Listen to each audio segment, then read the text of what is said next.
Hello everybody and welcome back to episode 6 of my Necesse tutorial series. So today we're going to dive deeper into the dungeon. And well, what I did between these two episodes was grinding out the treasures of the icy biome. Especially since there's a couple of things that are really useful down there that I want to talk about real quick before we go further. So, in the snow caves, when you're farming down the queen spider, the spider charm is really nifty if you are on auto attack builds, and all in all, I really didn't see anything too important from the queen spider's side. What definitely was really cool to be found downstairs is the magic branch, which summons a snowman mob, which is really powerful. And among these other things, where was it? The spare gemstones are for caster builds really useful. A frozen wave is really good for critical hit builds, but yeah, there's nothing you would be missing too badly. So before we go and see the next escalation of madness down there, let's get back to our treasure chests and pick up our money, because we are going to see a city in between. So let's press N for map. I don't know why it is like that, but it is. And yeah, we're going to look for another village next. There we go. Time to spend that hard-earned money for something good. Always keep in mind that at this point of the game, nobody stops you from building sort of a factory of a city, where you can produce pretty much everything you want to produce by yourself. One honorable mention goes out to hiring a miner and anglers. These two guys are pretty important because they can fetch for you ores and fishes you require for crafting's sake. Fishes are less important for food things, but much more important for crafting. That's a very important thing to note. And therefore you basically can't have too many of these, so if you see them you can recruit them. On the other side, it is always an option here to start recruiting some guards of these, so we're going to recruit Dexter the guard. Whatever you do when you are recruiting people, always keep in mind that they need some place to sleep at and something to eat. So we're looking here for not for the guards, that was just a side note. We are here for the mage. The animal keeper eventually can also be hired for our settlement to get ourselves some things there going. I didn't want to pilfer your tomatoes. I want to talk with Alexander the mage. So we're looking to enchant items. So all of your trinkets can be enchanted, and we're looking here for something in particular. If we can't get it, this can eat up all your money, and that's why you have money. We're looking here, as a matter of fact, not for the minus resilience upgrade, but for the plus resilience upgrade, which seems to be elusive. You only get resilience gain, which is nice, but not what we're looking for. So here you can see how hard it can be to get just what you want. Here I have 1 max resilience on this one. And yeah, like I said, you can easily roll away all your money, but yeah, here we got now 20 points of resilience. That's what I've been trying to get towards to. Resilience is amazing. Let's get ourselves those snowmen up, as it generates HP when you're hurting enemies. Not with your summon snow, it must be your own damage to count, but it is absolutely worth spending all your money into, especially on those trinkets where you know that you're going to keep them, like this balanced foci, for example. That's absolutely one of those things. There we go. The spider charm here I'm mostly wearing, honestly, because of the fortitude enchantment that is on it. I would not really bother with it otherwise. Alright, so here we are now, again, on the Elder's Fetch quest. And it's deep dark night, as you see. So let's hope we're going to find the island. There it is. Alright. Let's place down some torches. You can easily also get yourself some trinket that illuminates the area for you. And here you see we're racking up resilience now when we're hurting people. That's exactly what I came for. Ah yeah, we're going to use those ice javelins that I have so many of. Alrighty, so let's dive down. Oh, there we go. Kill those void apprentices. Okay, so the dungeon is one hell of a place. You can really find lots of goodies down here. Oh, whoopsie, that's not the stuff that I've been looking for. Here, we need to pilfer dungeon bookshelves. No, we don't need to pilfer... I'm so stupid. Nobody asked for bookshelves, dumbo. We're looking for bugs. Jeez, I'm sorry. Ah, well. You can also, of course, enchant all manner of different things here in your gear. Basically, as long as you have money, it is really worth it. Just keep in mind, many items that you're carrying around with yourself will be replaced rather faster than anything else. So, well, it is always a something to take into account. All right. So here you can also pilfer bathtubs if you want to. But here, that's the spot that we've been looking for. We're going to come back after we've delivered the bookshelves. As far as I'm informed, and as far as I've tried, we could now go downstairs and just kill the boss. I think it would count as well, but yeah. Here, mobility cloak. That's one thing that I've also been looking for. The mobility cloak can be combined with those fins that I also pilfered, and it gives you out-of-combat mobility. It's one of those quality of life things that you will always want to have, believe me. There we go. Stuff's looking good, eh? Those summons are doing a lot of heavy lifting for us, and that's why I love them so much. Alright. Did you hear that clank? This is the noise that it makes when I'm birding hits into my resilience. This is really useful as it gives us a opportunity to be way more tanky without investing into gear. If you find this place personally too hard for yourself, you can also go into the desert and farm yourself some quartz there. And you can just mine it and build yourself a heavier armor out of that. It's really nice. Okay, we take a shoddy lightning hammer before we don't have any lightning hammer, as this is a much better weapon as the one before. So I'm looting the dungeon now a little bit before we go downstairs, as I really want to get myself some of these items. Preferably, for example, a non-crappy version of that hammer, but maybe we have a scroll.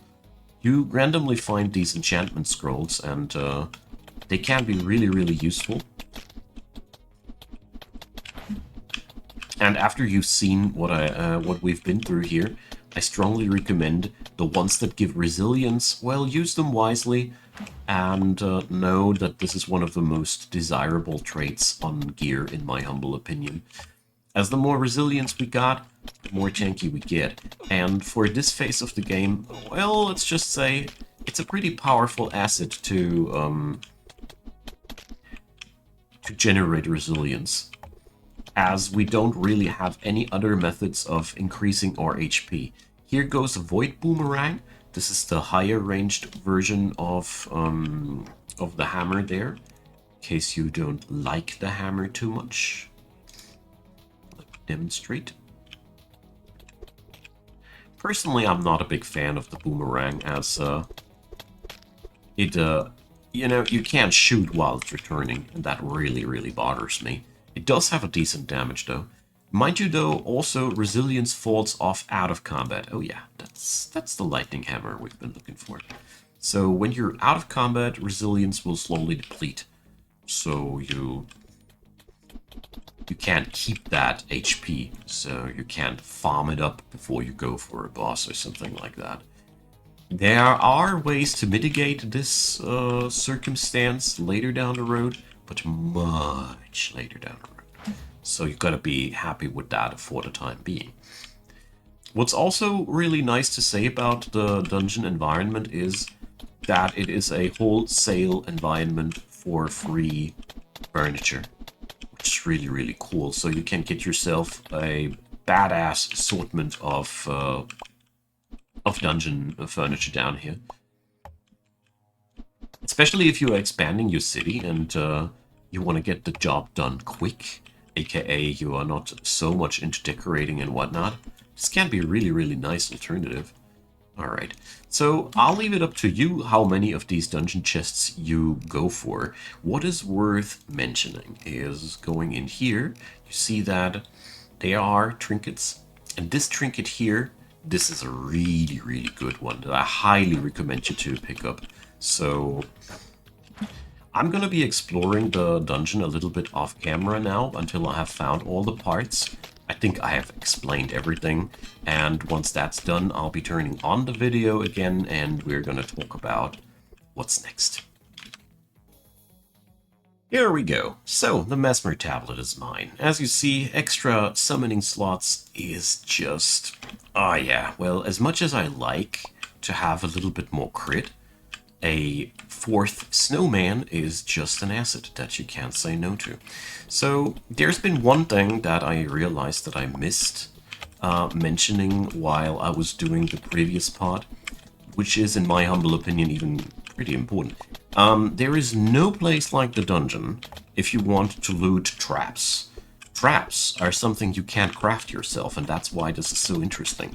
So there's sometimes these wall segments with pressure plates are really easy to spot. And, there's the spear. What's that? Magic weapon. Ah, well. Yeah, long story short, you can use this place to farm traps, as it is not possible to make traps manually yet. You can only loot traps. Yes, I shit you not. It is what it is. You can only loot traps. And therefore, if you want to use these eventually, you better be looting them now. Alright, let's rest up until we are full of HP again.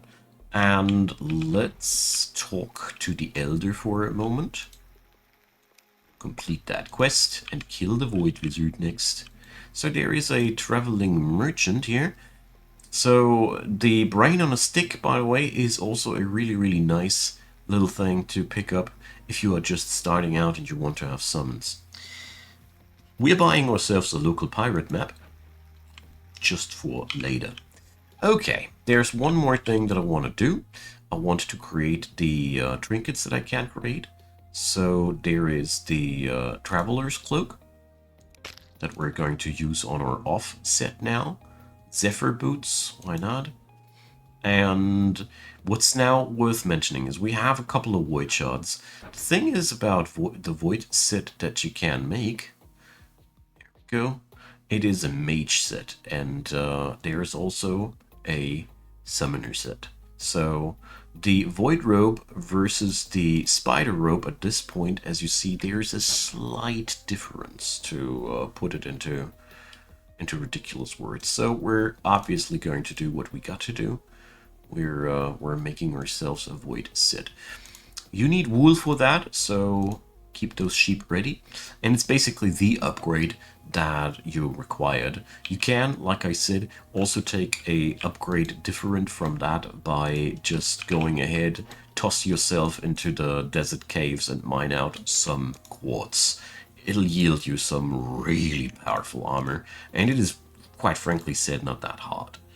Because, yeah, the enemies are beatable with this build that I'm introducing here quite easily, and all in all, yeah, I had a pretty simple time. Good, so we got all that now.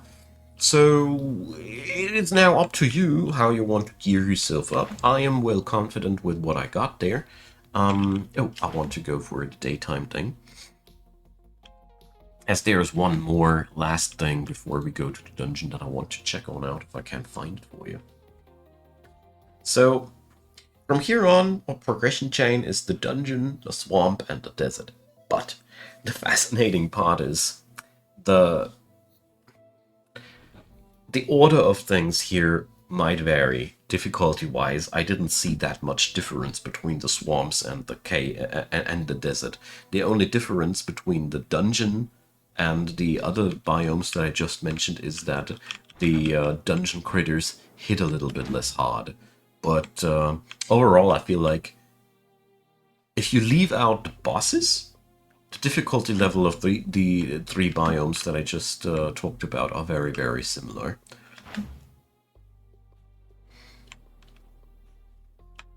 So you can take that as an advantage.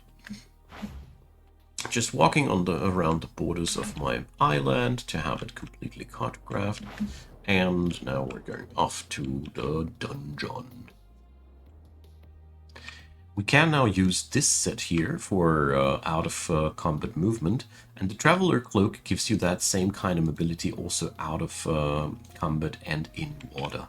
So with that set, you are the boat, which is pretty cool.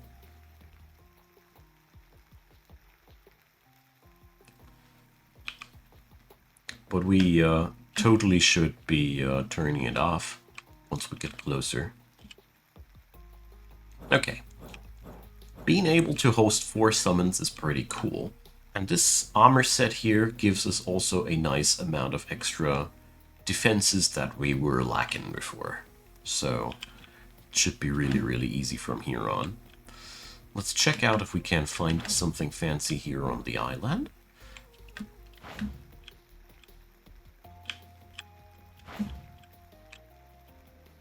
There's a couple of blueberry bushes if you need some for your home.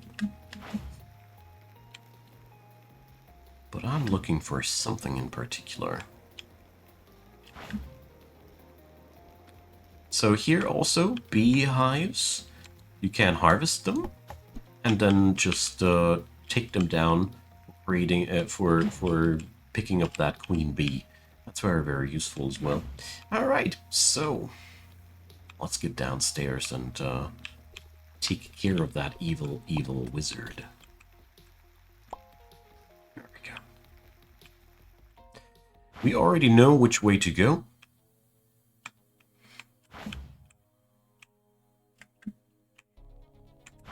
And after you have had enough void shards to do your thing, you can't go for this. Here, that's what I've been talking about. Here you can pilfer really a lot of traps if you want to.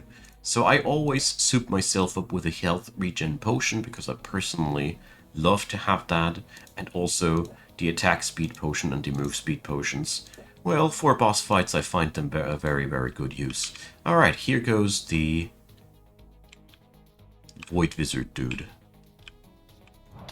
There we go. Using my Blood Bolt here to begin the fight. And this is, in my humble opinion, pretty much one of the easier boss fights. Most of your job is kiting his projectiles. Not getting hit by these isn't that hard, as you see. And now we got even a decent chunk of resilience on ourselves. Here I lost them for a moment. And here you see, I just only lost 9 HP out of that attack. That is why I love resilience so much. Alright. Let's see if we can use those ice javelins as well. And here, the enemy is in his last quarter. Basically, you could just kite him and let these snowmen do their job. As you see, these are so obnoxiously powerful. I love them.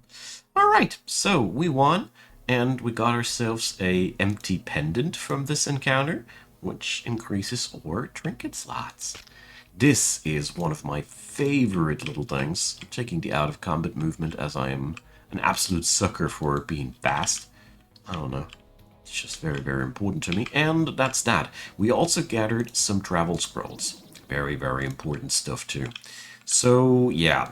Like I said, this guy is a bit of a pushover if you are well prepared.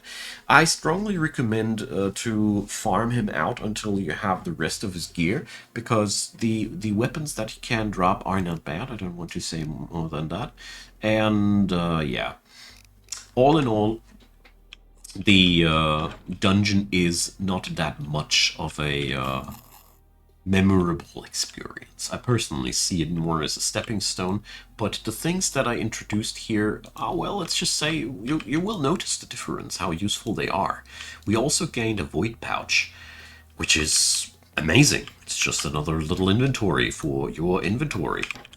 Enough said, because that's exactly what it is. So this will help you out in storing things that you need to store, and yeah, pretty nifty thing. I personally love it. So I'm going to trash these ice javelins because I personally keep collecting them, but I don't use them. I'll leave up to you what you want to use on your journeys. Alright, we're going to go real quick now over to the swamps, as we have gained a new little toy, the travel scroll. Oh, by the way, I totally forgot, dang it. In the dungeon, you can pick up for yourself a mage. They are sometimes bound and trapped there, and then you can just talk to them and they join your settlement for free. I was very sorry that I missed out on that. So, very important, and the really nifty thing about it is that once you have a mage in your city, you have the luxury of being able to enchant at home, which is, in my humble opinion, pretty cool. Alright.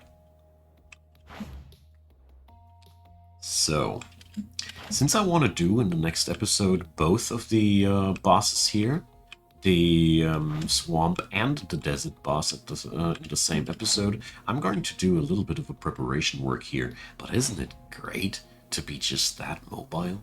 So this is one of the really cool trinkets that you'll get there. So your next job is keep moving until you finally find this. A swamp.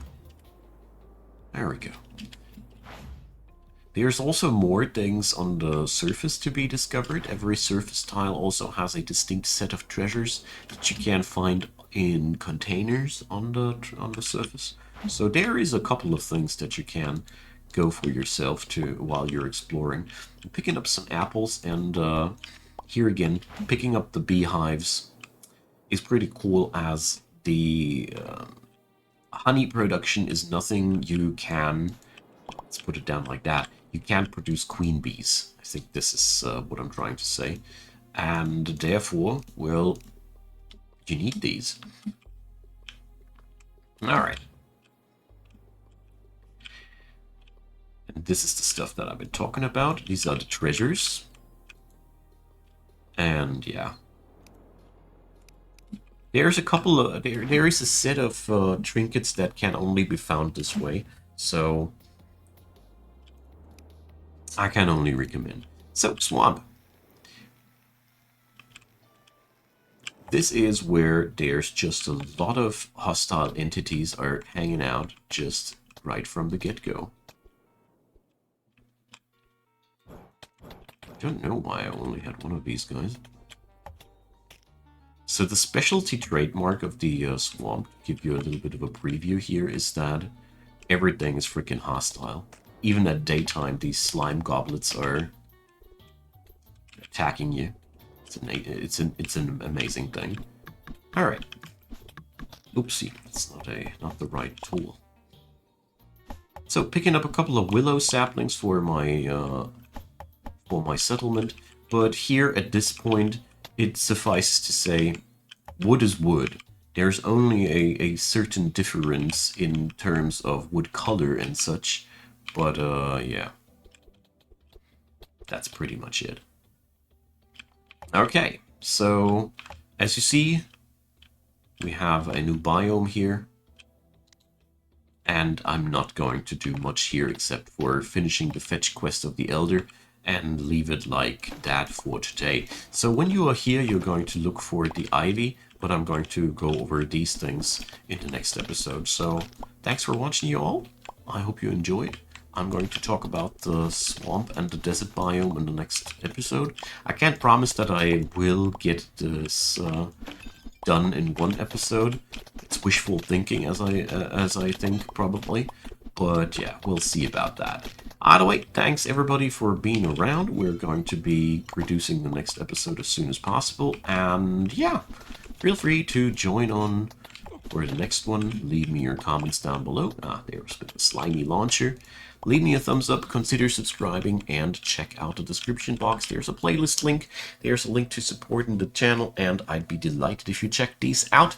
That all being said, thanks for being around, and see you all on the next one. Bye-bye.